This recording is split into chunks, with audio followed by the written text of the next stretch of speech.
მოგესალმებით, ძვირფასო ტელემაყურებლებო, ეთერშია ტელეკომპანია სეზონი დღის შემაჯამებელი გადაცემით.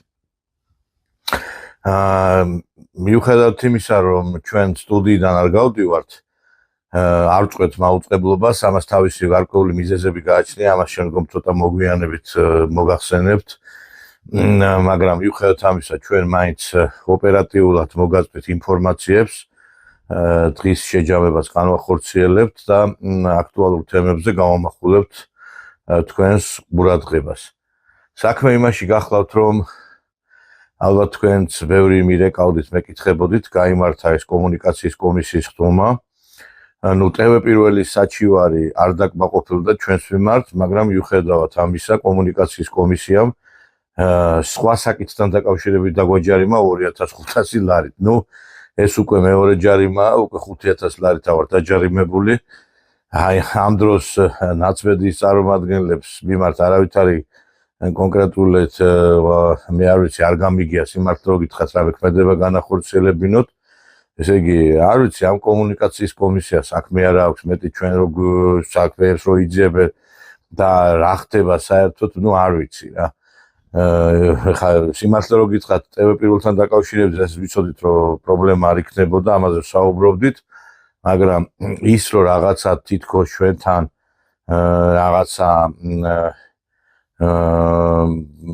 ცოტა არ იყოს ვიღაცის მიმართ შეურაცხყოფელი ტერმინოლოგიით იყოს ნახსენები რაღაცა გადაცემებში, ეს მე ვერ ვეთანხმები ამას და ეს არის ჩვენი გარკვეულწილად რაღაცა პრობლემები შექმნა ჩვენისთანა პატარა ტელევიზიისათვის.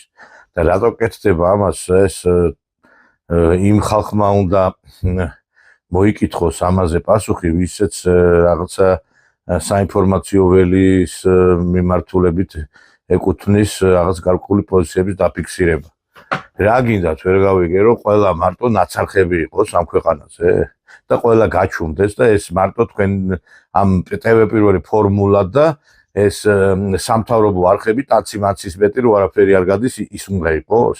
თქვენ ეხლა გაგაჩნიათ ეს არხები, მაგალითად პირველი არხი, რუსთავი 2, რაღაცა აჭარის არხი და ეს არხები გინდა ყოფილა, გინდა არა. საზოგადოება აქედან ვერაფერს ვერ გებულობს სიმართლე რო გითხრათ. გარდა ცეკვა თამაშისა არაფერი არ ისმის. ერთადერთი ტელევიზია, რომელიც ქართველი ხალხის სამსახურშია და მართლა საზოგადოებრივი მაუწყებელია, ბევრს უნდა რომ ეს არხი გაქრეს ტელესივრციდან. არანაირი მხარდაჭერა უკიდურესად მძიმე პირობებში მყოფი ტელევიზია, თუნდაც რომ რეალურად პრობლემები შექმნათ და მეცინება ზოგი რომ ლაპარაკობს იმის შესახებ, რომ რაღაცა თითქოს ჩვენ რაღაცა დაკავშირებული ვართ ამ ხელისუფლებასთან. ხელისუფლებასთან არანაირად ჩვენ კავშირი არ გვაქვს, ჩვენ უბრალოდ ნაციონალური მოძრაობის მიმართ ვართ კრიტიკულები და კრიტიკულები ვართ ასევე ხელისუფლების მიმართაც, მაგრამ თუ რამეს კარგს გააკეთებენ, ამაზე ყოველთვის საუბრობ და აღნიშნავ. მაგრამ მე მინდა დავსვა კითხვა. ამ ქვეყანაზე არ უნდა იყოს არხები, რომლებიც განსხვავებული ფორმატით იმაუწყებლობენ? თუ მარტო უნდა იყოს ეს რაღაცა ცეკვა თამაში, ისიც ნორმალურად მაინც იყოს რაღაცა საშინელება და რაღაცა ნაცების ყურებაზე უნდა გაკეთდეს აქცენტი. არ ვიცი, გასაოცარია სიმართლე რო ვთქვა და გუშინ ეხლა მინდა გუშინელ დღეზე გავამახვილო ყურადღება. მეგობრებო, კარგად მოგეხსენებათ, მოხდა წარდგენა ქალაქის მერის კალაძისა და დიდი ალბათობით და 99% დარწმუნებული ვარ, რომ კახი კალაძე გახდება თბილისის მერი, აქ ამაზე არ არის საუბარი. მე ვრო ცოტა არ იყოს გაკურებული ვარ იმითი, რომ აი ეს ხალხი, ვინც დაპატიჟებული იყო ამ ღონისძიებაზე. ხალხო, ორი სიტყვა არ შეგიძლიათ, რომ უთხრათ ამ ჟურნალისტებს, ხო იცით, რომ მედია რო დაგხვდებათ იქა და რომ გასცეთ პასუხი რაღაც კითხვებზე, ელემენტარულზე. მე ეს არ მეხება, მე ის არ მეხება. აბა რა გეხება, ვერ გავიგე იმაზე. თეატრალურ სპექტაკლზე ხო არ იყავით დაპატიჟებული შემთხვევით გუშინ. რა არ გეხებათ, ეხლა ქვეყანაზე რომ ორი სიტყვა თქვათ, არ შეგიძლიათ. და მე არ ვიცი რა კრიტერიუმით არჩევენ სტუმრებს აქ, ეს ნამდვილად არ არის კახი კალაძის პრეროგატივა, უფრო სხვა უწყების პრეროგატივა და მე მათ მინდა უთხრა, ვისაც ეს ეხება. ცოტა ისეთი ადეკვატური ხალხი მაინც დაპატიჟეთ, იქ რომ მე რაღაცა თვითონ კახი კალაძეს არ მიადგეთ შტილი რა. არ მიაგეს ჭრილი ამ კაცს, იმიტომ რომ რატო უნდა იყოს კახისთვის რაღაცა პრობლემა, მე იქ რო ვიღაცები მივა და მე ამაზე მთელი ეს ნაცხროვა იცინებს და იხარხარებს. ეს არის სამარცხვინო უბრალოდ, ეს არის მერის წინააღმდეგ კიდევ ერთხელ მეორე გადადგმული ნაბიჯი.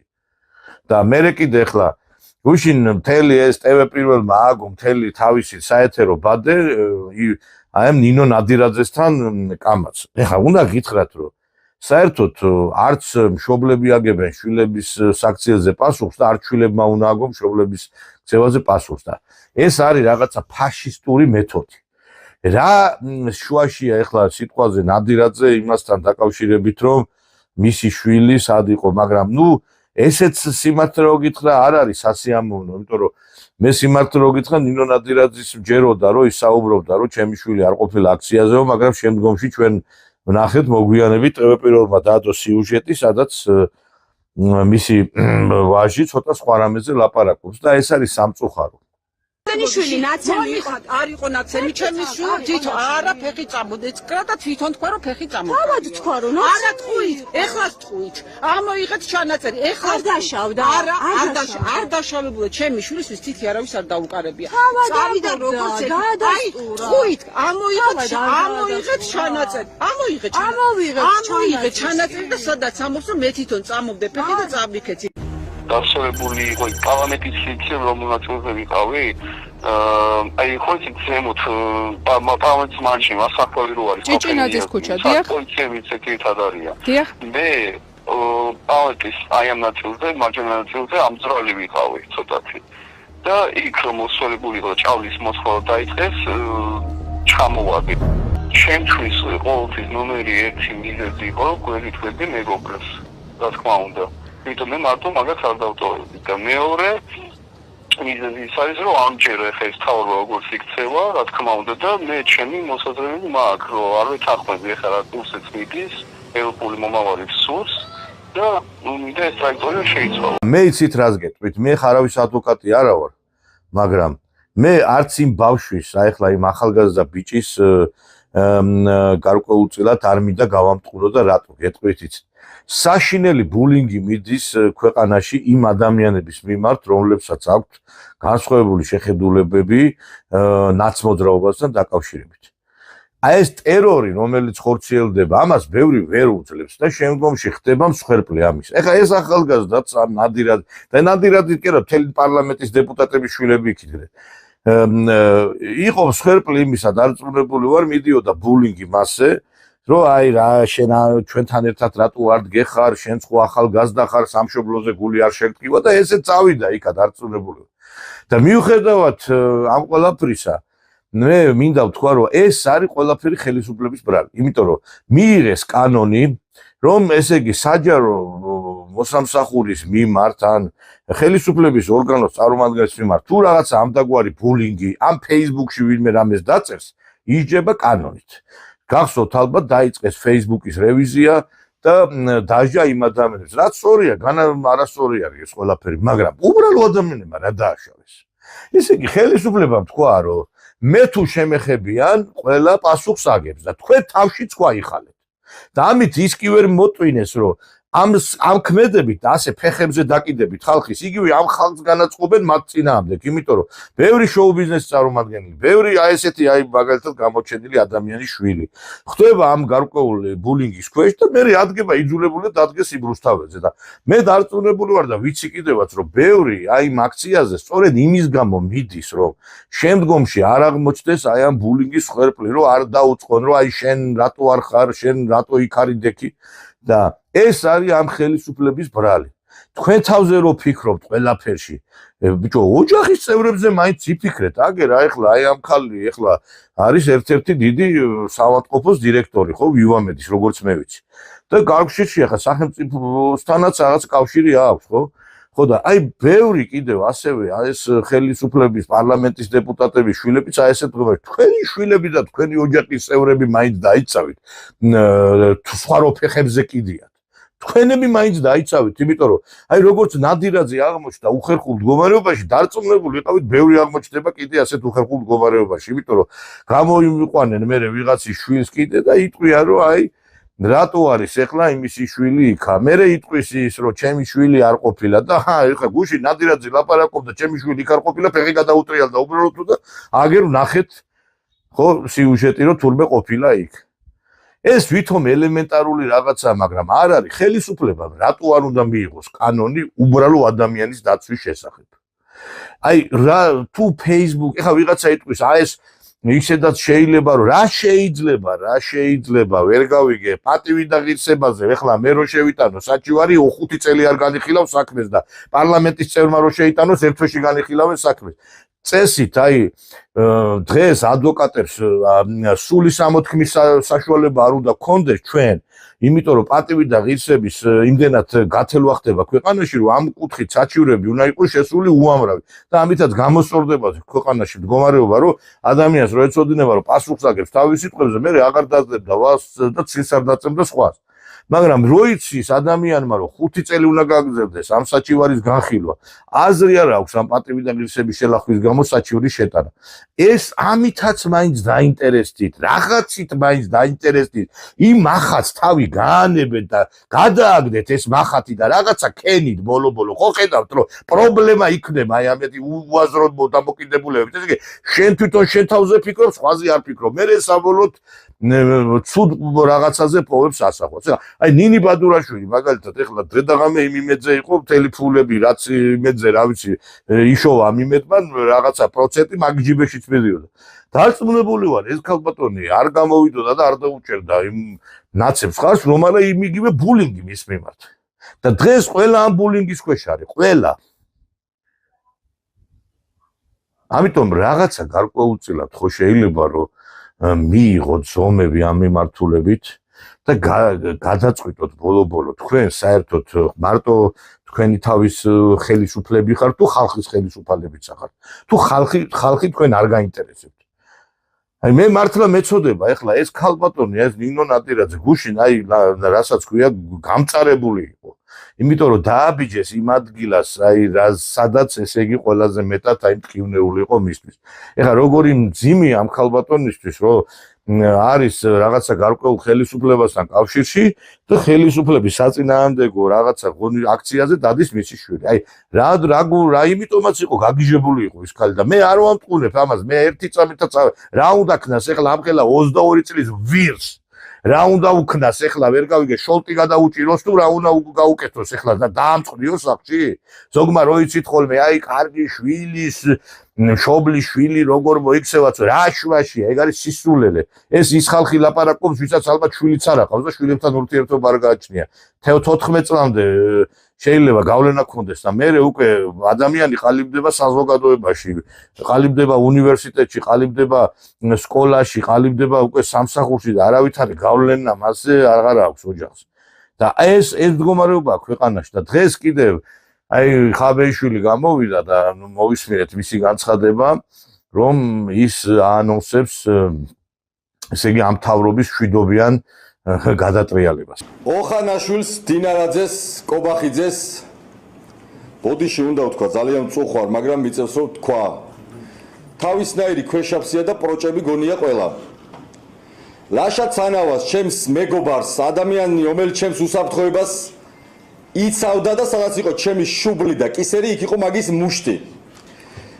ტიტუშკების თავდასხმა ქვების სროლა ვიღაცის მოგზავნა კვერცხის სროლა ქვის სროლა ჩემს გვერდში იყო ყოველთვის ჩემი ძმაკაცი ჩემი მეგობარი ჩემი თანამებრძოლი ლაშა ცანავა თქვენ გახსოვთ რომ სანამ ცანავას დააკავებდნენ შინაგან საქმეთა სამინისტროს გვერდზე დაწერეს რომ ლევან ხაბეიშვილის თვის ციხის კარი გაიხსნა და ზუსტად იმ საღამოს მოიტაცა სუსმა ლაშა ცანავა და უნდა ესმოდეს საზოგადოებას რომ ბრალს რომელსაც ედავებიან თან თაღლითობის მცდელობას თაღლითობასაც არა სუსი არ აკავებს ამაზე ეს არ არის სუსის საქმე ეს არის პოლიციის საქმე თუმცა წაიყვანეს სუსში და დღეს ლაშა ცანავამ ვაშკაცმა კაცმა რომელიც ვერ შეაშინეს ვერ დააშინეს ვერც ბევრი ფული რო დაუდეს და უთხრეს რომ იცით რა აი ხა რაღაცა კადრები გვაქვს ჩვენ შეკერილი და აირჩი ან 9 წელი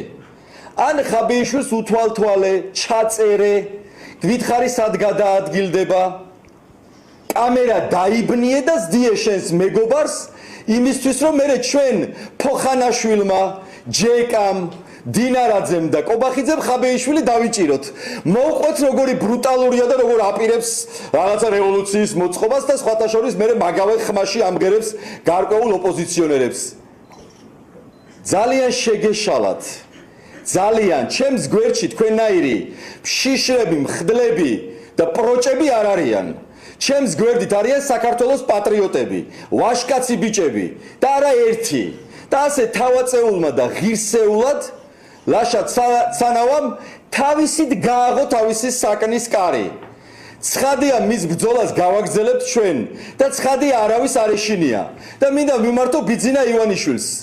ბიძინა შეხომ გიყვარს ესე პაპანია წესაუბარი რაღაცა მოკრიმინალ ვითომ რომ ბიჭურ ხო მაგარი ბიჭი ხარ ხო დააყენე შენი ისენი რა ქვია ახალი ჯელი ისენი ქვეშაფსიები მოდი აბა შევერკინოთ თუ მაგარი ხარ ჩვენ ქართველი ხალხი და შენი რუსალკებით მოდი აბა თუ ერთი ადგილი გვაქვს დაგველოდე ბევრ დროს არ გთხოვთ აი 4 ოქტომბრამდე დაგველოდეთ 4 ოქტომბერს მივმართავ საზოგადოებას უმნიშვნელოვანესია არავინ არ დარჩეს სახლში რაც უფრო მეტნი ვიქნებით მით უფრო მარტივად შვიდად დავამარცხებ და გავუშვებთ ამ ხელისუფლებას 4 ოქტომბერი არის გამარჯვების ქართველი ხალხის გამარჯვების თარიღი და რომ ეშინიათ ამ თარიღის უკვე ყველა კოჭებზე გეტყობათ ბიჭებო კოჭებზე ვერც ვერანაირ ბრალს ვერ შეთითხნით ვერც ციხის კარით ვერ დამემუქრები და მეცაც გეტყვით არ ვაპირებ არსად ციხეში წასვლას იქით ვეპატიჟები ფოხანაშვილის ჯეკას დინარაძეს სვეტლანას და კობახიძეს იმაში რა ქვია ციხეში იმიტომ რომ გაძარცვეს ქართველი ხალხი ბიძინა ხო გაქვს ერთი ადგილი ხო გჯერა საკუთარი რუსული გუნდის ხო და დაგველოდე შევერკინოთ 4-ში მშვიდობიანი გადატრიალება არ არსებობს გუშინაც ვილაპარაკეთ ამის შესახებ და ბევრი ძალიან არხეინად უყურებს ამ ყველაფერს და ზოგს გონია რომ ეს გიჟი ხაბეიშვილი რას იზამს იცით რა არის ასე ეგონა ვიღაცებს 92-შიც რომ როგორ ხალხი უჭერს ვიღაც გამსახურდია ხას და როგორ შეიძლება რომ გამსახურდია ჩამოაგდონო და ვნახეთ რომ ერთი მუჭა ნაძირლებმა პუჩისტებმა ჩამოაგდეს ხელისუფლება რაც არ უნდა ვიღაცას გამსახურდია არ მოსწონებოდა კანონიერი ხელისუფლების ჩამოგდება მithumetes 6 თვის შემდგომ როდესაც პრეზიდენტი იყო არჩეული არ იყო მიზანშეწონილი კი არა დაუშვებელი ის ხელისუფლება ისედაც შეიცვლებოდა არ იყო საჭირო იარაღით ჩამოგდება მერე შემდგომში 2003 წელსაც ყველა იძახდა რომ აი ეს გიჟი სააკაშვილი როგორ შეცვლის ამ ხელისუფლებასო და დავინახეთ რომ ამ გიჟმა სააკაშვილმა შეცვალა ხელისუფლება ეხლა მე მახსენდება ერთი ხამონარიდი ფილმიდან ის რომ არის კოჭაძეზე რო არა განებე კოჭაძე განებე ის გახდება ეს გახდება კაცი გახდა პროფესორი ეს კოჭაძე რა ვუყოთ კოჭაძეს რა უნდა ვუყოთ ბატონო სულელი სისულელისათვის ვერ გავრიცხავთ არ გვაქვს მაგის უფლება გადავიყვანოთ მეხუთე კლასში და ისი გადავიყვანოთ მაინც არაფერი გამოვა მისგან ისეთი სულელი რა ვუყოთ ამ კოჭაძეს რა უნდა ვუყოთ გადავიყვანოთ მერვე კლასში და ის იქნება მაგ სულელისგან მაინც არ გამოვა კაცი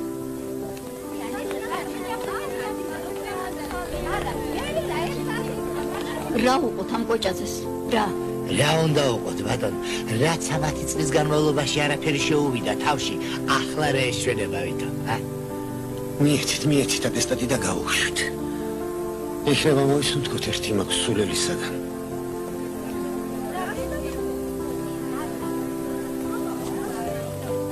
რა ვუყოთ კოჭაძეს რა უნდა დადგენილი სულელი მიცე დიპლომი და წავიდე სადაც უნდა რა ვუყოთ ამ კოჭაძეს მივცეთ ხარის ვის რა დაუშავდება ხელფასი რომ მოემატოს ის რა უნდა გაცხარა ნინიკო ასე რადა სერაფიონ კოჭაძის დისერტაციაზე რეცენზიის დაწერა დამავალეს ხედავ ძალიან გავს კიკნაველიძის ახლახან დაცულ სადოქტორო თემას მე მართალი გითხრათ შემეცოდა და მსვლელობა რომ ისწემოდა შრომას პირველ ორ გვერდზე დადებითი მოსაზრება გამოდგა დანარჩენ გვერდებზე გავაკრიტიკე და დავასაბუთე რომ შრომა ფუნდამენტალურ გადაკეთებას მოითხოვს კოჭაძე საუღია ჩემი რეცენზია პირველი ორი გვერდი შეუსწორებია დანარჩენი გვერდები საერთოდ ჩამოუშორებია ჩემს მაგივრად მოუწერია ხელი და ასე გაუგზავნია დასამტკიცება არა ამ საქმეს მე ასე არ დავტოვე განებე თავი არ ის მაგ სულელს რამდენი ამბისა რაზე მიეცით კოჭაძეს ასე უმართებულოდ ჩემი ლანძღვის უფლება? რატომ არაფერი უთხარით? რა უნდა უთხრას მაგას კაცო? სულელია. როგორ გაბედა ისეთი ცილისწამება და ასე უდიერად ლაპარაკი? რატო წახვედი? იქ რო ყოფილიყავი ამდენს ვერ გავედავდა. იმიტომ წავედი რომ ჩემი რეცენზია რატომღაც არ წაიგითხე და მე მართალი გითხრათ თავის შეურაცხყოფილად ვიბრძენ. რას ბრძანებ ბატონო? მე გარკვევით ჩამოვაყალიბე რომ კიკნაველიძის სადოქტორო დისერტაციის შემდეგ არ შეიძლება ამ თემის ასე გაშუქება. და იქ ვეთავზინე რომ თავიდან ბოლომდე უნდა შეცვლილიყო. მე ხომ შეცვალა. არაფერი არ შეუცვლეს სათაურის მეტი. და რა უფლება აქვს? არამეცნიერულს რომ უწოდებ ჩემს შენიშვნებს. აუში კაცო სულელია.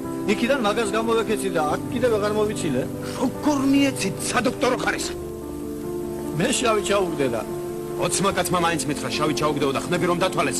3 აღმოჩნდა წინააღმდეგ. იმ 3-დან 1 მე ვიყავი. ყველა ასე ამბობს.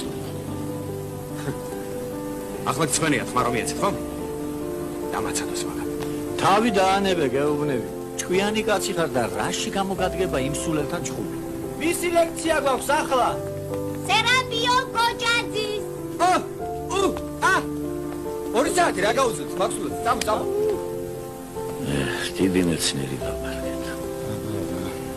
რა მოვიდა საწოდოსა? სერაპიონ კოჭაძის აკადემიკოსად გასვლა ვერ აიტანა და მიფარშტმა და ასნეულები. ღირდა თავის მოკლა იმ სულელისთვის. სულელია ეს სააკაშვილი დეპუტატი, სულელი მინისტრია, სულელი საკრებულოს თავმჯდომარე და ბოლოს ეს სულელი გახდა პრეზიდენტი, რომელმაც დააქცია ქვეყანა. და დღესაც რატო გაქვთ თქვენ ესეთი ბოდიში განცდა რომ რაღაცა არ მოხდება? მით უმეტეს ესე არ ხეინათ მე ვერ ვიქნებოდი, იმიტომ რომ მოდი რა გულზე ხელი დავიდოთ თქვათ რომ გასაგებია რომ ნაცის მოძრაობის მიმართ ხალხს ნამდვილად აქვს უარყოფითი განწყობილება, მაგრამ ასევე არის ისიც რომ უარყოფითი მუხტი არსებობს ქვეყანაში გარკვეულ პრობლემებთან გამო. და ამას გვერდს ვერ აუვლით. და ეს მუხტი სად წავა და როგორ წავა კაც მარიცის და ვინ გითხრათ მე ის რომ აუცილებელია მილიონი კაცი გამოვიდეს ქვეყანაში რომ გადატრიალება მოხდეს ხელისუფლების. არასდროს არ წვიტავდა ხალხის რაოდენობა იმაზე არ მიუთითებდა რომ უნდა მოხდარიყო თუ არა გადატრიალება. არც 2003-ში, არც 92-ში უმრავლესობა არ უჭერდა ქვეყანაში ძალისმიერი გადატრიალების მხარს. 2003-ში სახელმწიფო გადატრიალება იყო, უბრალოდ შევარდნაძემ გამოვიდა თქვა გადავდექიო.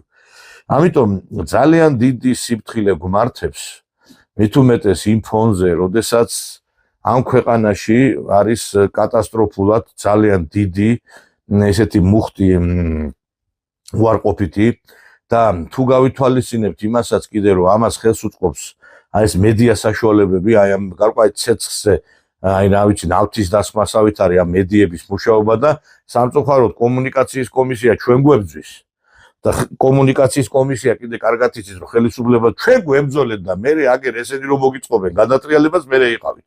მაგრამ თქვენც ხო ეგინათ ზოგიერთებს რომ გადატრიალება მოხდეს ალბათ ფარული ნაცებით რო არის სავსე ეს ხელისუფლება.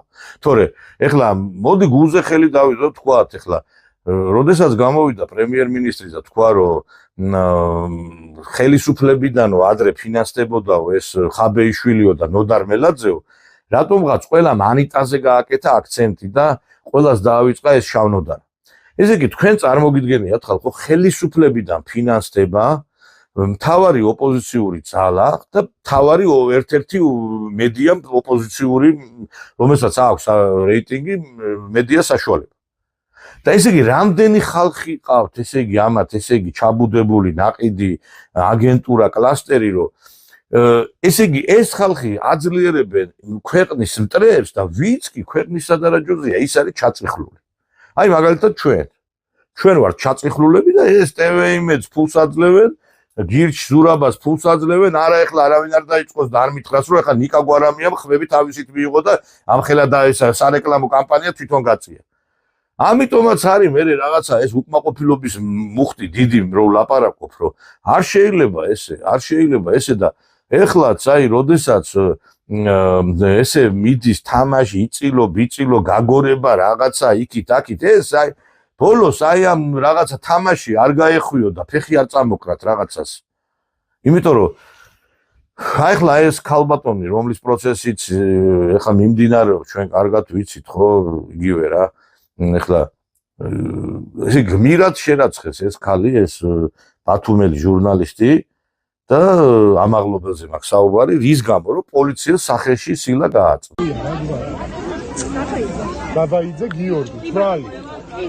მოაგინე პოლიციელებს, ხო? პოლიცია როგორ იქცევა?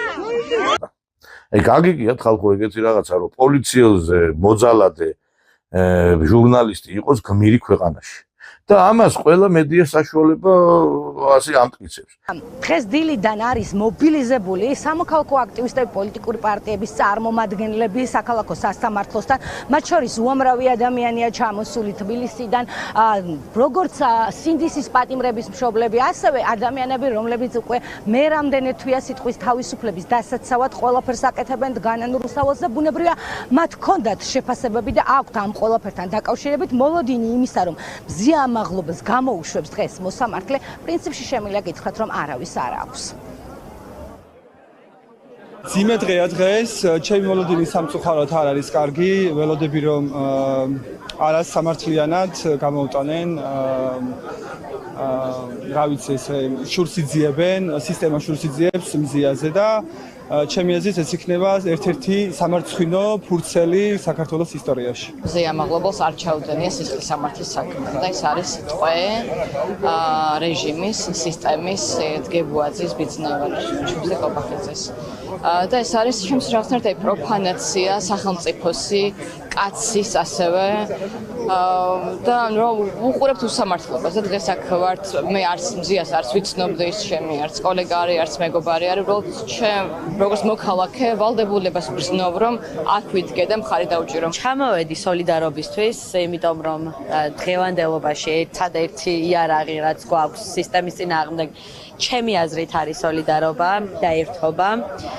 ჩემ მოლოდინებს რაც შეეხება, არაფერი მოლოდინი არ მაქვს, რაც შეიძლება იყოს დადებითი, იმიტომ რომ ნახეთ უკვე რეჟიმის პატიმრების, სხვა რეჟიმის პატიმრების განაჩენები და ნუ ალბათ მზია ამაღლობელსაც ასე ძალიან ისე კაფიოდ დასჯიან. თუ არ იქნება სამართალი, არ იქნება მშვიდობა. რეალურად ვიბრძვით იმისთვის, რომ რაღაცა ჩვენ როგორც წარმოგვიდგენია ღირსება, ეს ღირსება იყოს მაგალითი სხვებისთვისაც რომ იცხოვრონ და არა ის რასაც გვთავაზობენ, ახლა რაც გვთავაზობს ხელისუფლება, გვთავაზობს მორჩილებას, გვთავაზობს სიმხდალეს. ამას მე მგონია რომ მე ძალიან დიდი იმედი მაქვს რომ დღეს გათავისუფლდება მზია ამაღლობელი და ასე მე მგონია რომ ამისთვის უნდა ვიშრომოთ და ვიბრძოლოთ. სამწუხაროა რომ მედია ვერ ეწრება ამ პროცესს. არსებითად მნიშვნელოვანია რომ მსგავსი ტიპის პროცესები განსაკუთრებით საბოლოო პროცესი იყოს ღია საზოგადოებისთვის, განსაკუთრებით იმ პირობებში, როცა ძალიან მაღალი ინტერესია საზოგადოების მხრიდან, თუმცა როგორც მოგესალმებათ მედია ამის საშუალება არ აქვს, რომ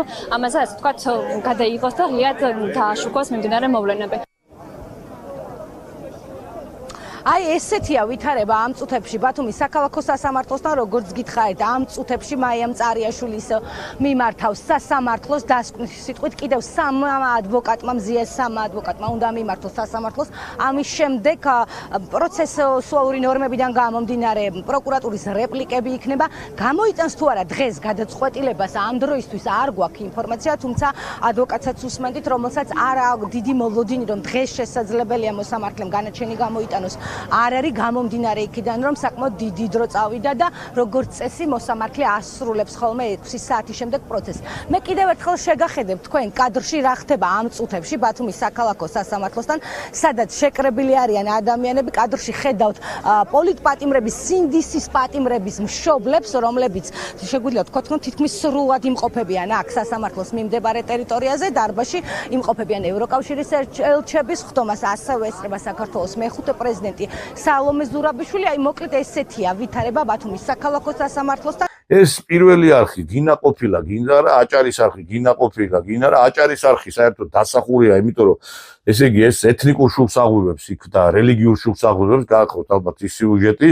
ჟურნალისტები რომ გამოდიოდნენ და ქრისტიანობასთან ერთად მუსლიმური დღესასწაულებიც უნდა ვიდღესასწაულოთო და ხო და არ ვიცი, აი კატასტროფული სიტუაცია არის. ეხლა მე ბევრი აქ ცდილობს ესეთი რაღაცების პოზირებას ამ ქვეყანაში პოზიციების, რომ არაფერი არ ხდება კაცო ესე და იცით რა არის?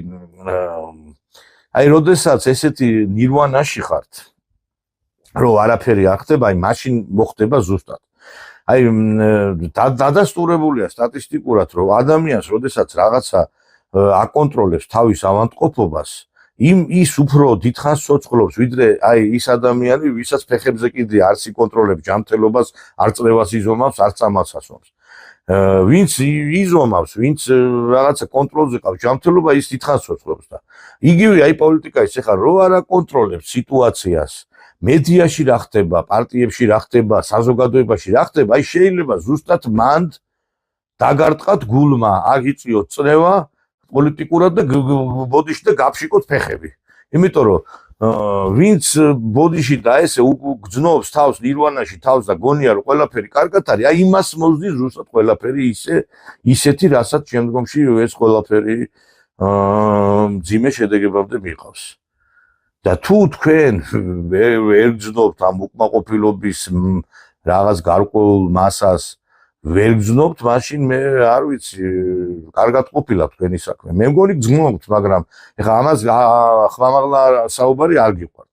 ბოლო-ბოლო იქამდე კი ნუ მიიყვანთ ხალხს, რომ თქვას იმ ხალხმა, რომ გინდა ის მოსულა, გინდა ეს მოსულა, ხელისუფლებაში აღარ მაინტერესებს.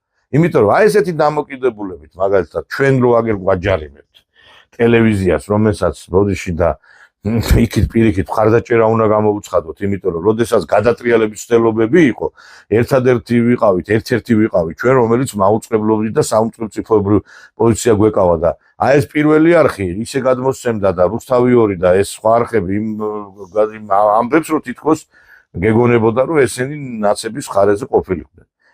არ ვიცი რა საერთოდ ასტრალშია ეს ხალხი, საერთოდ რა განწყობები გააჩნიათ, მე არ ვიცი რა. იმიტომ რომ ეხლა აგერ მაგალითად შეხვედრა შედგა Лукашенко-са да Путин шорис. Спасибо. Поблагодарить за то, что он принял приглашение, приехал. И в такой день. Как договорились каждый год.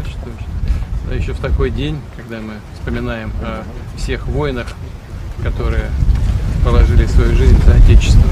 Именно у нас это памятная дата, это стало традицией, мы регулярно встречаемся с домовами, действительно, Александр Григорьевич. И будет возможность, разумеется, как мы договаривались, обсудить наши текущие дела. Правительство работает очень активно. У нас... Ваш друг. Да, приятель мой. У нас уже 50 миллиардов оборот торговый. Это вообще очень хорошее достижение. Проектов много. Они причем в таких очень важных перспективных областях. Разумеется, при таком объеме всегда много вопросов возникает. У нас будет возможность эти вопросы все обсудить. В выходные мы положим на алтарь обсуждения. Скажите, что ли, уже вопросы? Спасибо, Владимир Владимирович, вы очень правильно сказали. Я это подлетал сюда и отмечал, что мы с вами хорошую традицию зародили. Два православных народа, мы как представители каждый год. И этот храм уже как родной. Но вот на подъезде заметили, что смоленский скит это хорошо, но белорусского нет здесь скита. Это наше общее. Да. Заложен в 1914 году. Ну и Смоленск рядом, да, практически. Поэтому мы тоже подумаем, места тут хватает. Да, это пожалуйста. Построить храмик какой-то, подумаем над этим. Раз уж дорога проложена, сюда много белорусов приезжает. Вера одна, православная наша, поэтому спасибо вам за то, что вы положили хорошую традицию. Хотели спросить у вас про третий раунд переговоров, которые прошли в Стамбуле. Вы не комментировали их. Хотели уточнить, скажите, получен ли ответ от Киева по поводу предложения, которое было озвучено в Стамбуле, о 3 группах, которые могли бы действовать в онлайн-режиме? Как вы вообще оцениваете ход переговоров и перспективы? И еще один момент. Недавно, вот буквально на днях, Зеленский сказал, что даже, по-моему, сегодня, о том, что с Россией сейчас не имеет смысла вести переговоры и надо дождаться, когда сменится режим. Ну, в принципе, можно ждать. Если руководство Украины считает, что сейчас не время, а нужно подождать, пожалуйста, мы готовы подождать. Это первое. Второе, все-таки наш политический режим основан на Конституции Российской Федерации и сформирована власть строго в соответствии с основным законом государства. Чего не скажешь об Украине. Сейчас не хочу вдаваться в детали, но сегодняшняя власть, она не основана на украинской конституции. Конституция явно нарушена. Но не хочу вдаваться в эти детали. Что касается переговоров, то переговоры всегда востребованы и всегда важны. Особенно если это стремление к миру. Я оцениваю в целом положительно. Ну а как же можно неположительно оценивать то, что сотни людей возвратились на родину? Это положительно. Мы из гуманитарных соображений, как вы знаете, передали тысячи тел погибших украинских солдат. Получили в ответ несколько десятков наших парней, которые сложили голову за родину. И разве это не положительно? Конечно, это положительный момент. Что касается каких-то разочарований со стороны кого бы то ни было, то все разочарования, они возникают от избыточных ожиданий. Это известное общее правило. Но для того, чтобы подойти к решению вопроса мирным путем, нужно вести обстоятельные разговоры. И не на публике, а это делать нужно спокойно, в тиши переговорного процесса. И именно для этого мы предложили создать 3 группы, о которых вы упомянули. В целом реакция украинской стороны была позитивной. Договорились, что мы можем вести такие переговоры без камеры, без всякого политического треска, в спокойном режиме и искать компромиссы. Они пока не заработали, эта работа пока не началась, но в целом, повторяю, первая реакция, как нам показалось, украинской стороны была положительной. Поэтому мы рассчитываем на то, что этот процесс будет запущен. Дополнение вопрос. Скажите, а остались ли в силе те условия долгосрочного перемирия, которые вы озвучили год назад в Минске? Да, эти условия, безусловно, остались прежними. Это же не условия, а цели. Мы сформулировали цели России. Но до сих пор, до того момента нам говорили, что непонятно, чего Россия хочет. Вот мы их сформулировали в июне прошлого года на встрече с руководством Министерства иностранных дел Российской Федерации. Там все ясно, но главное это искоренить причины, породившие этот кризис. Это основное. Ну и, конечно, гуманитарные вопросы безопасности, в широком смысле вопросы безопасности России, ну и той же Украины. Кстати говоря, вот со стороны украинской делегации прозвучала мысль о том, что, наверное, есть смысл говорить о безопасности и России, и Украины в контексте общеевропейской безопасности. Это один из руководителей украинской делегации высказал такое соображение. И в целом мы считаем, что это правильно, мы это разделяем. Вот. И гуманитарный вопрос. Это русский язык, это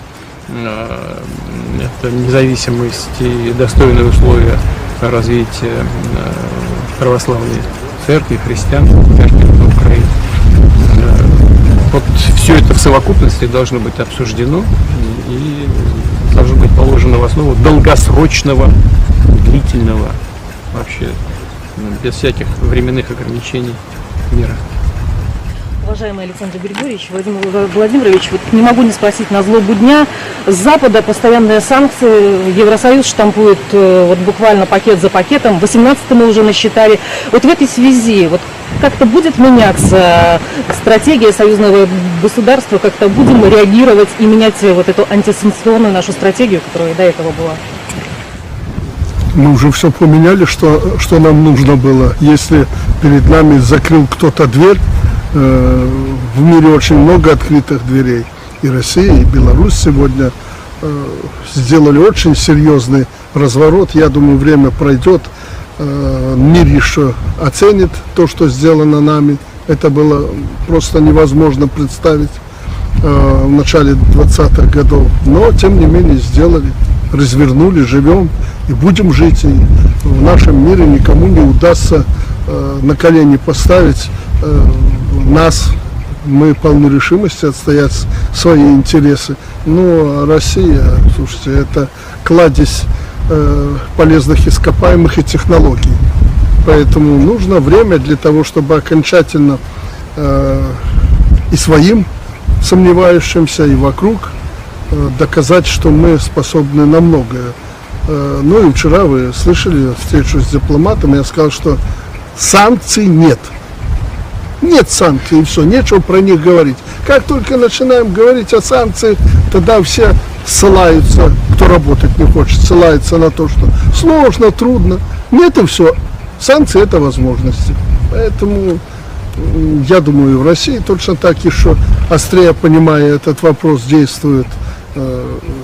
Мы рядом всегда были и будем, тоже вчера об этом сказано. Не переживайте за эти санкции, но то, что спросили у Владимира Владимировича по поводу переговоров, его позиция в данном случае, абсолютно поддерживаю. Очень правильно. Президент говорит о том, что война войной, но переговоры ведутся всегда. Американцы воевали во Вьетнаме за 3-9 земель и с первого дня войны вели переговоры.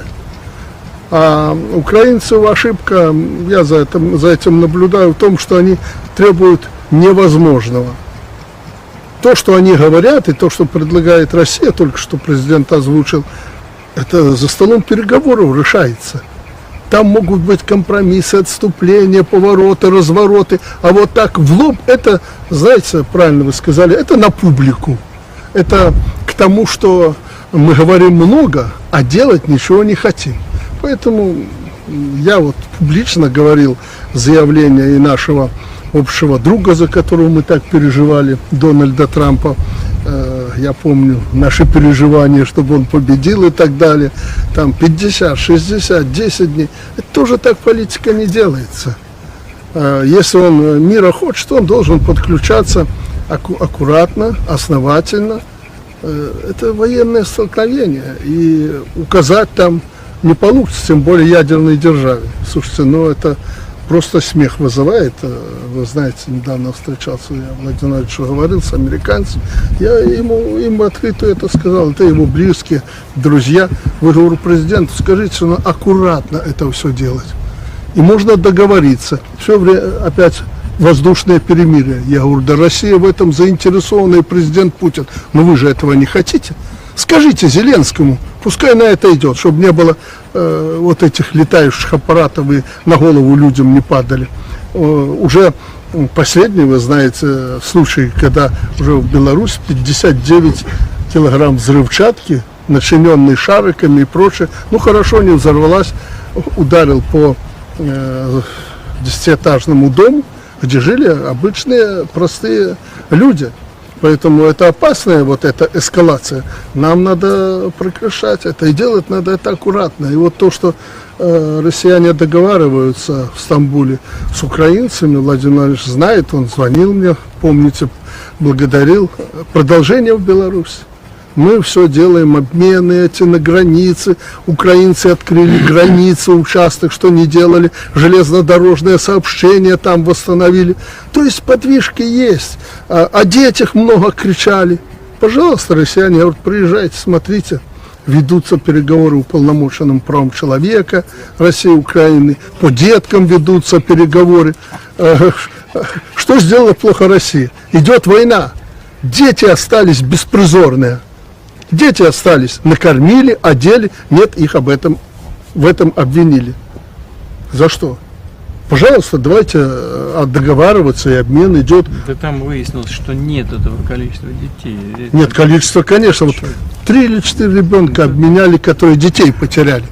Пожалуйста. Когда мы в ходе переговорного процесса в Стамбуле сказали, вот, пожалуйста, давайте списки. Ничего же нет. Списков нет. Поэтому идет нагнетание публичное, это не на пользу. Надо просто садиться за стол и договариваться, какие позиции не были. А переговоры, кстати, начинались именно в Беларуси. Да, три раунда прошли. Ну, не нравится в Беларуси, ну хорошо, вот с Владимиром обсуждали, да хоть на Луну, куда угодно, но надо садиться за стол переговоров и разговаривать, а не бросать камни друг друга. Я хочу встретиться с Путиным. Ну, чего ты кричишь об этом? Подготовьте соответствующую почву, заявления и прочее. Американцы об этом говорят. Подготовьте, а потом садитесь и подписывайте. И Трампа зовите, Макрона, кого угодно, Стармера. Ну, надо же подготовить это. А что они не понимают? Понимают. А раз так заявляют, значит не хотят. Не хотят, просто на публику играют. Если позволите, еще один вопрос. Вы сказали, что обширная повестка всегда между нашими странами. Обсуждать вы ее будете. Будете ли вы обсуждать вопросы безопасности? И, в частности, может быть, есть уже ясность все-таки по Орешнику? Обе стороны подтверждали, что Орешнику в Беларуси быть, но, может быть, какая-то уже есть конкретика.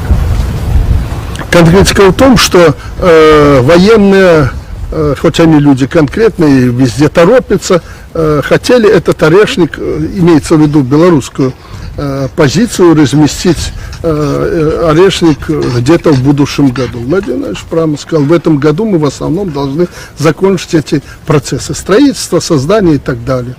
Мы от этого не отступаем пока. Нет. Первое, что хочу в этой связи сказать. У нас произведен первый серийный комплекс Орешника. Первая серийная ракета. Да. И она поступила в войска. Теперь серия заработала. Первое. Второе. Наши специалисты, и белорусские военные специалисты, и российские, выбрали место для будущих позиций. И сейчас идет работа по подготовке этих позиций. Так что, скорее всего, мы до конца года этот вопрос закроем. Ну, не скачем. Мы делаем спокойно. Нет такой необходимости бежать на опережение. Как только будет готов не только позиция, это прошлое, вы как-то сказали, построить просто. Надо, чтобы боевые оснащения, заряды и ракеты, это не дешево. И защитить ее. Да, да, надо, надо защитить, конечно. Поэтому все по плану у нас. Не переживайте за безопасность. Как вы оцениваете сейчас ситуацию на СВО и вообще динамику? Я вчера, как обычно, несколько раз обсуждал эти вопросы с министром обороны и с начальником генерального штаба. И я знал, что у нас будет подход к прессе. И их сам спросил. Я говорю, как ответить на вот такой вопрос? Ситуация на СВО. Ответ был такой: отвечайте, пожалуйста, честно. Вот сейчас они увидят это, вспомнят. А что такое честно сегодня? Это значит, что наши войска наступают по всей линии боевого соприкосновения. По всей. И в приграничной зоне, и в Донецкой республике, в Луганской, и Запорожье, и в Херсоне. Везде, на всех участках, где-то больше, где-то меньше, но позитивная активность. Благодаря, конечно, мужеству и героизму наших ребят. И в том числе, вот мы сейчас находимся на особом месте, на месте, где заложен храм в память о всех наших воинах, погибших во все времена за Отечество. Но сейчас мы говорим об СВО. Сегодняшняя положительная динамика на фронте, она связана, разумеется, с героизмом наших ребят, которые сейчас идут вперед. Но мы обязаны этим и тем нашим воинам, которые остались на поле боя и отдали свою жизнь за Родину. Потому что это они создали условия для того, чтобы сегодняшние люди, которые сегодня находятся в строю, шли вперед, имели такую возможность. Это общая заслуга. В этом смысле у нас ни одной потери нет напрасной. Это вот в целом. Ну а динамика понятна. Вот совсем недавно слышали, где новый населенный пункт Часов Яр, это достаточно большой населенный пункт. Мы уже слышали о том, что это не соответствует действительности. Я вам могу сказать и заверить вас, что это полностью соответствует действительности. Более того, Минобороны объявил только, по-моему, вчера. На самом деле Часов Яр был взят несколько дней назад. Ну, занимались так называемой зачисткой, хотя, наверное, попытки контратак есть. Но и кроме того, вот такие заявления о том, что с нашей стороны это неверная информация, говорит о том, что высшее политическое руководство Украины не очень информировано о ходе происходящих событий. Но это уже их проблемы. Но в целом динамика, повторяю еще раз, положительная. Ведь совсем недавно, вспомните, все говорили, наши недруги и недоброжелатели говорили о необходимости нанесения России стратегического поражения на поле боя. А сегодня у них другая, одна, но пламенная страсть. Остановить наше наступление во что бы то ни стало. Либо обещаниями хорошей жизни, либо какими-то угрозами, либо довооружением, доукомплектованием ВСУ. Остановить, а потом заняться вот этими вопросами доукомплектования, довооружения. Повторю еще раз, нам нужен длительный и прочный мир на хороших базовых основаниях, которые удовлетворяли бы и Россию, и Украину, обеспечили бы безопасность обеих стран.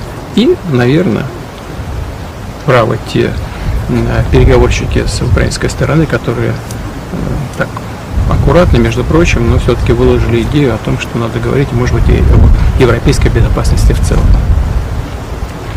Из Минска и Москвы все чаще звучит идеология о мире, настрой урегулировать все сложности. Но Запад, диктаторы и ультиматумы мы слышим только. И вот последнюю сделку даже ЕС и США называют просто позором для ЕС. Вот этот диктат, ультиматумы, торговые войны, диктат пошлин, к чему может привести вообще мировую экономику и как мы должны, что нам от этого? Недавно руководство России правильно заявило, что такое продолжение, хотя это уже произошло, приведет к деиндустриализации Европы. Хотя это уже произошло у них, и продолжается этот процесс. Они уничтожат Европу, Европейский Союз. Ну, как-то поговаривали, что такая цель у американцев тоже есть, ослабить этот центр силы, все-таки Европейский Союз. Не слабая была организация. Ну, вот это и произойдет. А им будто надо было не таскаться с нами лоб в лоб, об этом тоже не раз говорил, а вместе быть. Вот Европейский Союз и Россия, вот эта мощь, если бы объединилась, то, конечно, никогда, наверное, американцы не смогут допустить, это страшно для них. Это страшнее, чем Китай бы было. Если бы это объединить, это было бы силище. Но они этого не понимают. Да им, наверное, и не надо. Я смотрю на этих лидеров, не хочу при Владимире Владимировиче их характеризовать. Ну, некоторые уже уходят, как их называют, хромые утки. Другие только прошли уже ниже 20% рейтинг. Народу не нравится эта политика. А почему не нравится народам Европы? Главная причина – это их позиция по отношению к Украине. Сами нищают, а огромные там миллиарды до триллионов вооружения и помощь Украине. Ну, не знаю, наверное, это неправильно. Вы знаете, еще совсем недавно политологи и в так называемых политических кругах в целом говорили, что Евросоюз – это экономический гигант, но политический карлик. Это не мои слова, я никого не хочу обидеть. Так, мы сами читали это в западных источниках. Но, и я все время об этом говорил раньше, в современном мире, это всегда было важно, а сегодня особенно, суверенитет играет, можно сказать, ключевую роль, в том числе и для экономического развития. Вот было ясно, что суверенитета у Евросоюза, у Европы не так уж и много. Сегодня стало очевидно, что его нету вообще. А за этим сразу следует, вот в той ситуации критической, которая сложилась, следуют и экономические потери, и утрата суверенитета политического сейчас ведет к утрате и экономического суверенитета, и к колоссальным потерям. Поэтому я всегда об этом говорил. Одна из ключевых задач том числе и задача ВСО, укрепление суверенитета России.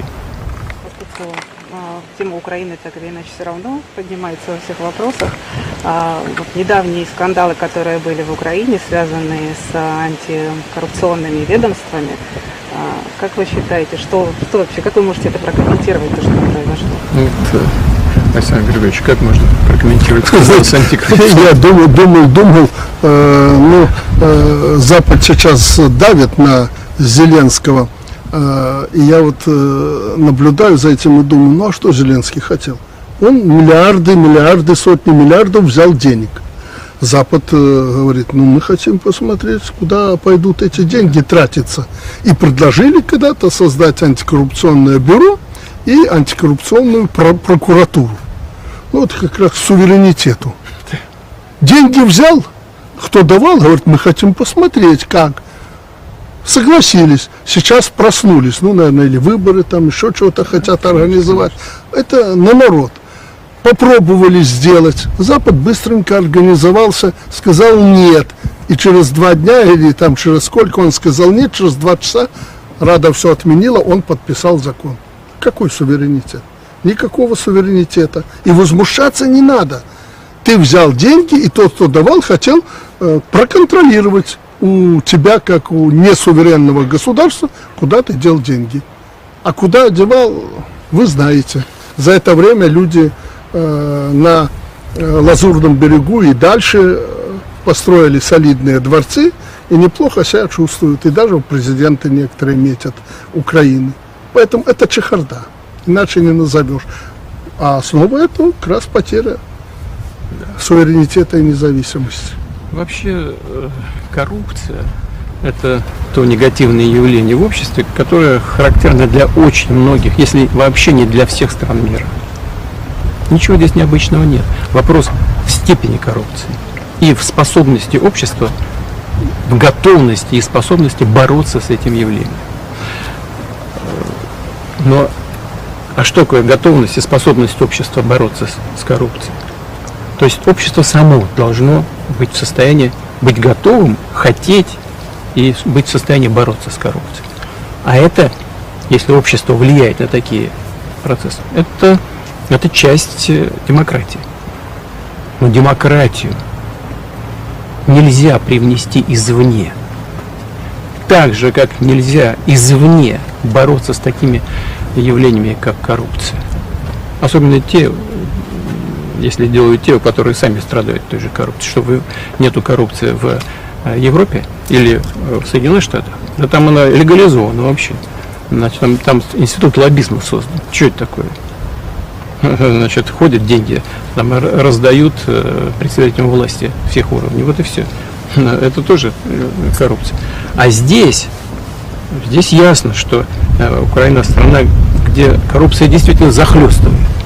Можно ли ее побороть извне? Вот Александр Григорьевич сказал, создали вот эти различные бюро. Они же не подчиняются местным властям. Вообще. Ни президенту, ни парламенту, никому. Это внешний институт.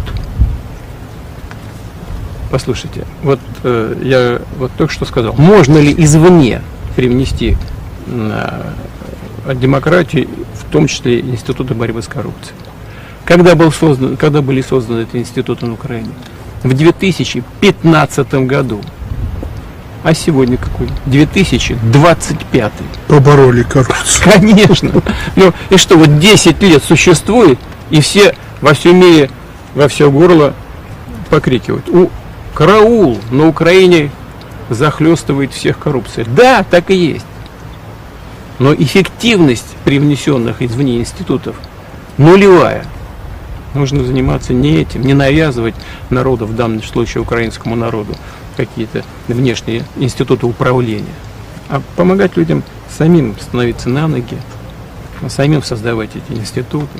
Невозможно, чтобы люди избирали правительство, избирали президента, парламент и не влияли на процессы, которые происходят в обществе. Это унизительное состояние. Полное отсутствие суверенитета. Да, правильно. Они попытались там что-то изменить, как-то вернуть хотя бы часть суверенитета. Как не понравилось сверху. Свистнули, щелкнули и все сразу назад вернули. Лучше бы не делали ничего. Сидели бы извините, на одном месте ровно. И все было бы шито, крыто и гладко. Только опозорились и все. Но сама по себе мысль о том, что нужно как-то вернуть хотя бы часть суверенитета, она, конечно, правильная, здесь ничего не скажешь. Давайте по последнему вопросу. Давайте, заканчивать, мы будем здесь до конца с вами, до вечера. Хотелось бы все-таки по переговорам процесса по Украине уточнить, он идет сложно, не быстро.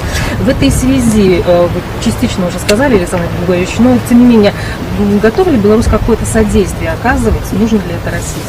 Мы давно договорились с Владимиром Владимировичем, если нужно, он всегда скажет, подключит Беларусь и к процессу, и к процессам. Вот сегодня я же только что сказал, что в Стамбуле договорились. Важные вопросы, обмен военнопленными, ранеными и прочее, прочее. Я звонил Владимиру Владимировичу, рассказывал, что мы одинаково ко всем относимся, он это поддерживает, и Украина, люди, и украинцы, и россияне, они ведь воины. Кто-то ранен, кто-то еще чего-то. Всех желающих мы в больницу сразу, если срочно надо оказать помощь. А такие люди есть, не только военнопленных, погибших телами. Украинцы никому ничего не доверяют. Вот белорусы, пускай, грубо говоря, переносят тела одних туда, других сюда, только белорусы. Вот железнодорожные восстановили пути, чтобы рефрижераторы подогнать туда. Нет, только пусть белорусы садятся там за штурвал этого паровоза и тащат туда-сюда рефрижераторы. Искали людей, афганцев пришлось, которые воевали в Афганистане, нашли железнодорожников, которые этим занимались. Нас попросили россияне, украинцы, согласились с этим, мы это делаем. Надо будет, предложат еще. Но вот Владимир Владимирович очень правильно сказал, тут моя точка зрения полностью совпадает. Просто про Часов Яр этот. Мы абсолютно в теме. Это действительно, я не знаю, может быть, там на окраине где-то какие-то дома еще остались незачищенными. Я вот сегодня не знаю как, но Часов Яр – это дорога на Краматорск. Центр СВО фактически Украины. И что потом? Я это к чему говорю, что Украина сегодня бегом должна просить его: Владимир Владимирович, давайте сядем за стол переговоров, давайте договоримся. В противном случае, через несколько, там, месяц, полтора, два, не знаю, там вообще даже оборонительных сооружений не останется. Россияне все это потихонечку отгрызут, захватят и пойдут дальше, отвоюют. Вернут. Ну, вернут, это да. наш. Вот, поэтому надо договариваться. Если они хотят чего-то, они должны к этому бежать. Потому что, вот я накануне, ясно, будем обсуждать эту тему, всю информацию собрал по линии фронта. Мы абсолютно, у нас, еще и согласовал с вашими военными, абсолютно совпадает во всех точках. И даже в Сумской области вы там буферную эту зону стремитесь создать. Везде идет наступление. Пусть не быстро, медленно. Почему? Я Владимир Владимирович сказал, почему медленно? Он говорит, людей жалею. Правильно, медленно, но зато уверенно, и не столько людей гибнет, если бы, знаете, как в Великую Отечественную войну, вот кинули там сотни тысяч, и сотни тысяч погибло. В Польше только 600 тысяч наших людей погибло, советских.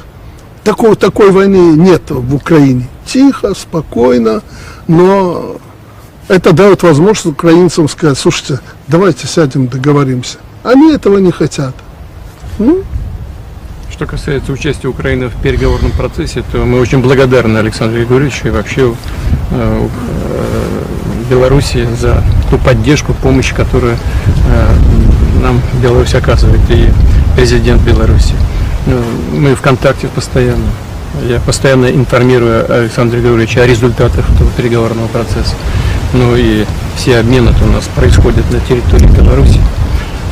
Там начался переговорный процесс в 2022 году, потом перебрался в Стамбул, мы там продолжаем. Но мы знаем позицию Александра Григорьевича, всего белорусского руководства, да и белорусского народа, который стремится к тому, чтобы между двумя нашими странами, между Россией и Украиной, быстрее наступил мир.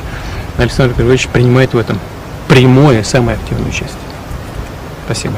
На Камчатке произошло очень мощное землетрясение, и весь мир облетели кадры, когда врачи, несмотря на всю сложную ситуацию, на опасность их жизни, они продолжали делать операции. Многие считают, что эти врачи заслуживают наград, кто-то считает, что они выполняли просто свой долг. Вы их наградите? Можно выполнять свой долг по-разному. Эти врачи выполняли его достойно и героически. Конечно, они заслуживают государственных наград.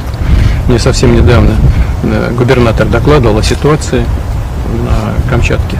Напомню, что в свое время, уже много лет назад, мы занимались укреплением зданий, сооружений на Камчатке, именно как находящихся в опасной сейсмической зоне, работали там над системами коммуникации. Надеюсь, что и это тоже сыграло свою роль, потому что серьезных разрушений и жертв нет. И это очень здорово. А что касается этих врачей, о которых вы сказали, я уже дал свою оценку, но хочу вас заверить, что у нас много специалистов, которые самым достойным образом выполняют свой долг перед людьми. И мы всегда стараемся соответствующим образом отреагировать и дать оценку со стороны государства, которая выражается в том числе и в государственных наградах. გარკვეული ცვლილებები არის სამეზობლოში. ჩვენ დღეს ამაზე უნდა ვიყოთ ორიენტირებული და არა იმაზე სულელი ხაბეიშვილი რა სიტყვის ან ვიღაცა კიდე რას მოროშავს. მთელი პოლიტიკა აგებული არის დურაკს ამ დურაკის პრინციპზე. როცა გარშემო ყველაფერი არის რაღაცა თავდაყირად ამდგარი.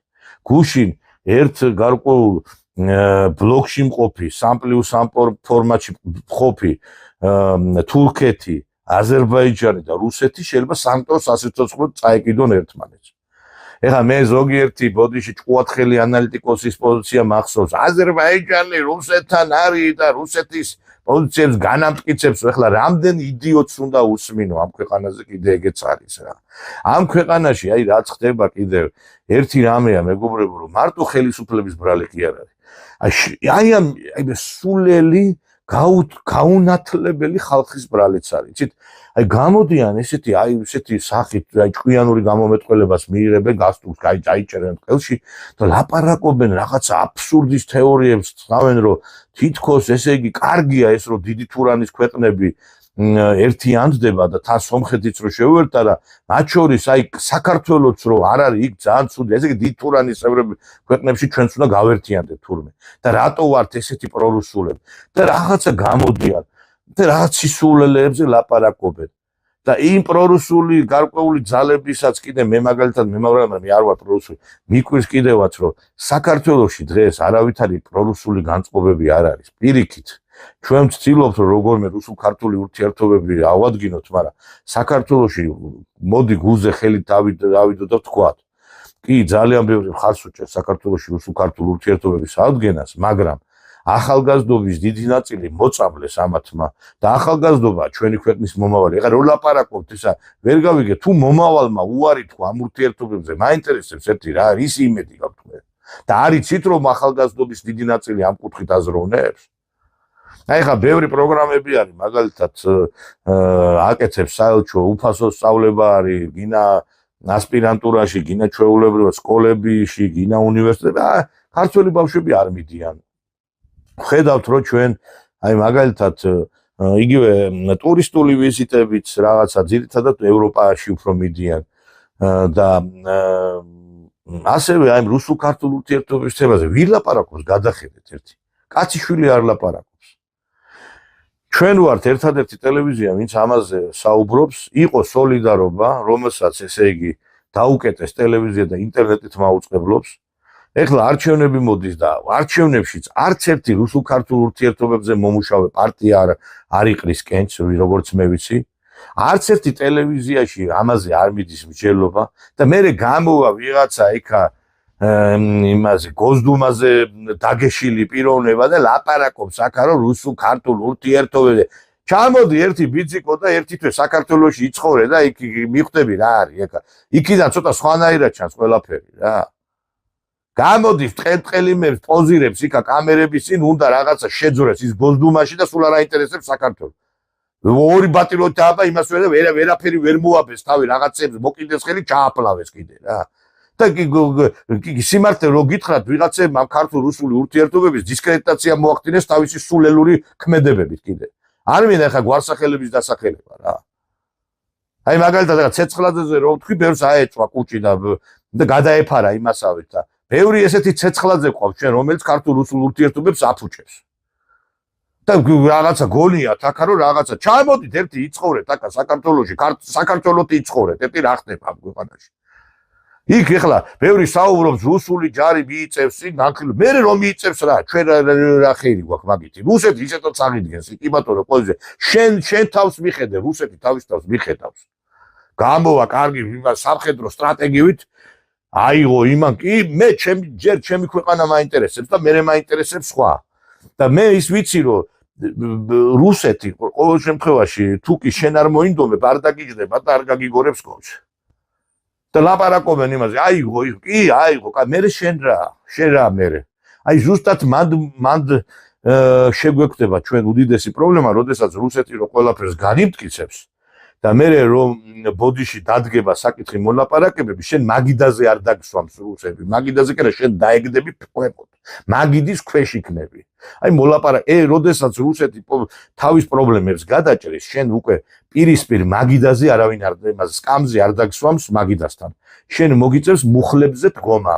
აი ესეთ უღირს მდგომარეობაში და ამაზე არავინ არ საუბრობს სიმართლე რო გითხრათ მე რა ტურისტები დადიან უვიზო მიმოსვლა ფრენები რა მე რა მაგითი რა პრობლემა არ არის კი ბატონო იყოს ეს სიტუაცია მაგრამ შენ დიალოგი აწარმოე თან ამერიკული წოცნები ატარო და ამერიკულ დროშები აფრინო და თან კიდე ესე იგი ის გინდოდეს ეგრე სად არის იგი ნურს გაფრინდები ნორს მოფრონდები აი გუშინაც ეხლა გუშინდელი ფაქტი მინდა გავიხსენო ნინო ნადირაძესთან და ერთმანეთს ლანძღავდა ტv პირველი ჟურნალისტი ნადირაძე შეკრემლის აგენტო რუსო ესე იგი საგინებელ სიტყვათ არის ქცეული ეს რუსი ხარ ისახარ რა ქვია ესახარ ანუ ორივე მხარის მხრიდან რა რუსეთთან ურთიერთობაზეა ხალხო საუბარი პარლამენტში საგამოძიებო კომისიის დომაზე ხელისუფლების წარმომადგენლები იმას ოპოზიციას ეუბნებიან შენ რო რუსეთში ისწავლე რა გასწავლეს ეს რუსეთში რა იყავი ამას თქვენ გონია ვერდიში და ვიცაჭროა ის არ აკვირდება თუ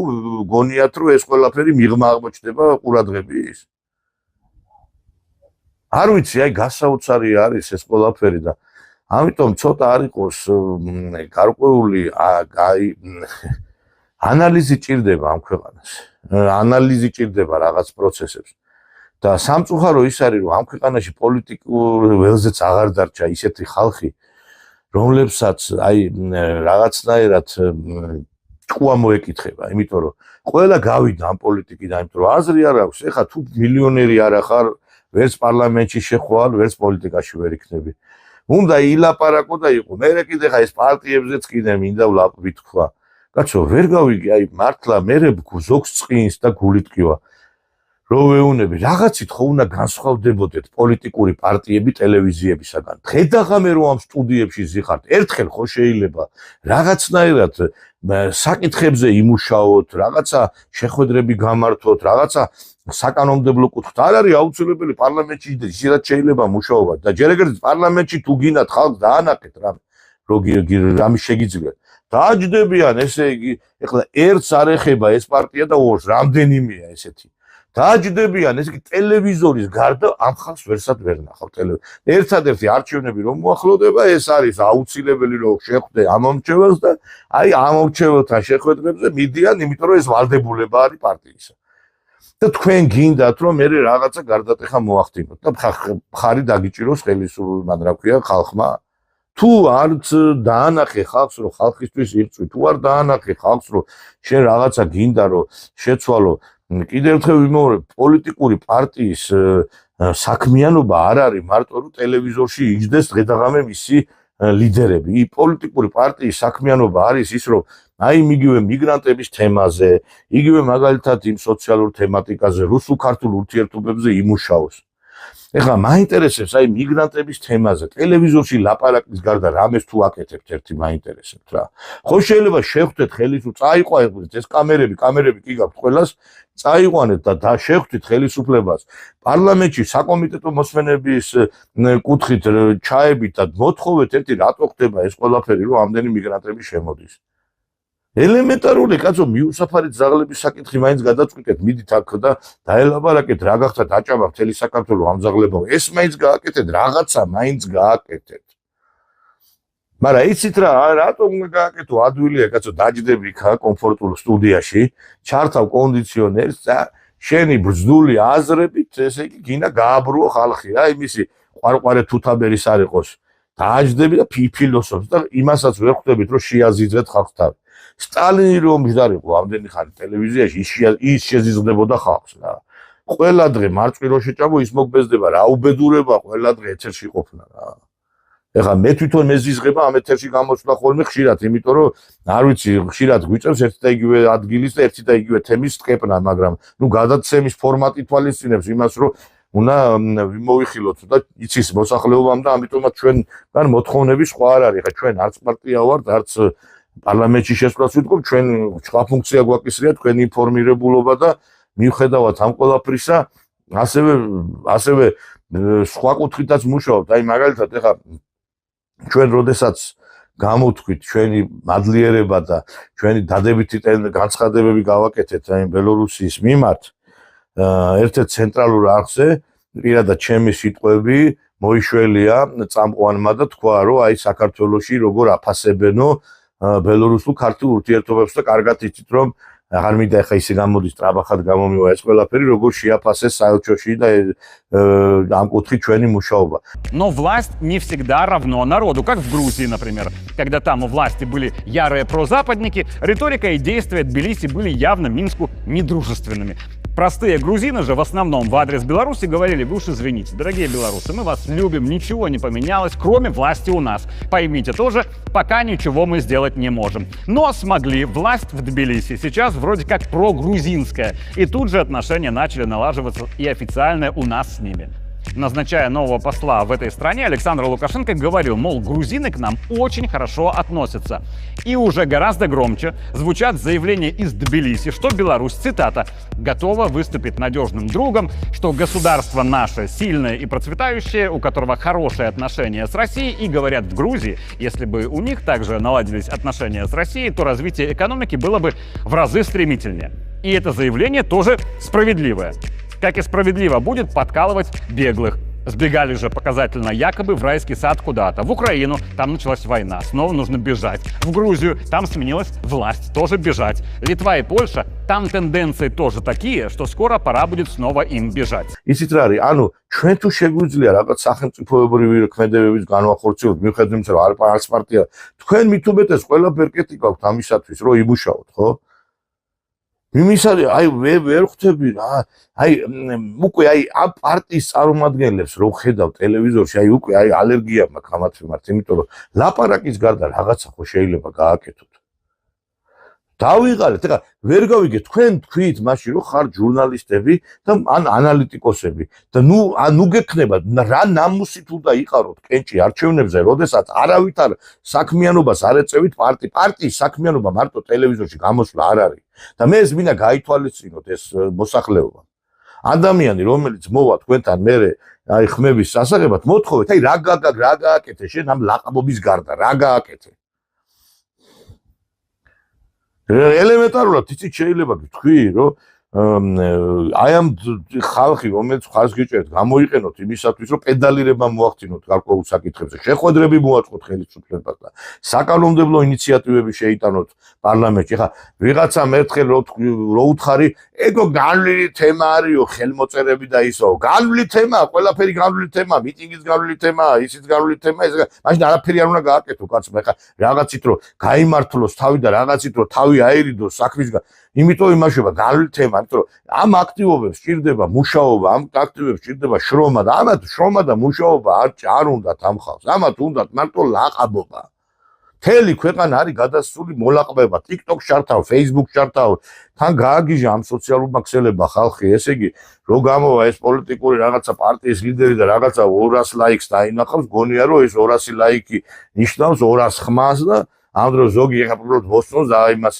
და ესე გააგიჟა ამა რომ ესე იგი ვიღაცა რო რაღაცას ეტყვის რა კაი კაცი ხარ რაღაცა გონია უკვე მინიმუმ შარლ დე გონი გონია თავისთავად მაქსიმუმ ნაპოლეონი გონია და არ ვიცი აი ეს მთები ამიტომაც არის რომ აი ამ ქვეყანას არაფერი არც ოპოზიცია ყავს არც ხელისუფლებიდან ისმის რაღაც ადეკვატური ისინი და აი ესეთ მდგომარეობაშია ეს ქვეყანა შეიძლება ეხლა ქვეყანას ანგრევდეს ნაც არხები და ეს მარეგულირებელი კომისია ჩვენთვის იცლიდეს ჩვენ დაჯარიმებისათვის მე სიმართლე რო გითხრა რა ვიცი პატივცემდი ბატონი ირაკლი აბაშიძის შვილი არის ბატონი ზურა აბაშიძე და კიდე არის იქ ხალხი არ ვიცი აი თქვენ მე არ ვიცი არ მინდა რაღაცა რო თქვა ეხლა რა არ გწვენიათ მართლა იმის მაგრამ დახუროთ ეს ტელევიზიები რომლებიც ქვეყანის გადატრიალებას აწყობენ ჩვენთვის ეცლით ხალხო ეს კიდევ ერთხელ მივკვიდრებს ას რომ აი როგორც იქ ანიტას უხდიდნენ ფულს დღესაც ხელისუფლების ყველაზე დიდი მტერი არის ის რომ deep states ლაპარაკობთ თქვენ deep states მიხედეთ თქვენ deep states თქვენთან იმ ფარულ დას რომელიც არის ჩაბუდებული თქვენთან ის ვინც უხდიდა იმას ხაბერიშვილს და იმას შავნოდარას ისევე ის ხალხი უხდის ეხლა იმათ კიდე ვინც გადაწყვეტილებებს იღებს ჩვენს წინააღმდეგ და ალბათ სახელმწიფოებრივად მოაზროვნე ხალხის და მიზანი რა არის აი ხა ჩვენი მიზანი რა გაგვამწარონ ჩვენ და მე გვაქციონ ისევე რაღაცა გონიათ რომ ეხლა ნაცების ხარეზე გადავართ და ეს მიზანი აქვს რომ ხალხი გაამწარონ ტელევიზიები გაამწარონ რომ როგორმე მე ზოგი გადავიდეს იმაზე და ვისაც ეს ჭკუა მოეკითხება ის კაცი ის ადამიანები ჩვენ არ გვიღებენ და გონიათ და პროფესორები და ბოლოს ნახოთ ერთი ის პროფესორობა როგორ არიან დამთავრდება რა ვიღაცას ეგონა რომ შევარდნაძე ძალიან მაგარი პიროვნება იყო და ვერავინ ძრას არ უზემდა ეხლა და სოფლიო პოლიტიკოსი არისო და როგორ დაასრულა შევარდნაძემ დავინახეთ ხო და ბევრს ეგონა კიდე რომ საბჭოთა კავშირი არ დაინგრეოდა მაგრამ იმ კაცმა ის საბჭოთა კავშირი რო შექმნა სტალინმა იმიტომ შექმნა რომ იქ ნორმალურ ხალხს უნდა ემართა და არ აღმოჩნდნენ ის ნორმალური ხალხი და ნელ-ნელა დაანგრიეს ის ქვეყანა ხო და საბჭოთა კავშირი დაინგრა და ძალაუფლებები ჩამოიშალა და თქვენ ვერ გავიგე ახლა ამხელა დასავლეთის სპეცსამსახურები გებძვიან და შიგნით მტრები ყავს და რატო გონიათ რომ ძრას ვერ უგიზამენ და რატო გონიათ რომ რეალურად სიტყვაზე პრობლემები არ გექნება ძალიან მიკვირს რა ამიტომ დაფიქრდით და დასკვნები გამოიტანეთ და ჩვენ თამბზოლას თავი დაანებე და ვისაც საჭიროა იმას ებრძოლეთ კარგად ბრძანდებოდეთ შეხვდებით თორშაბათს 23 საათზე კარგად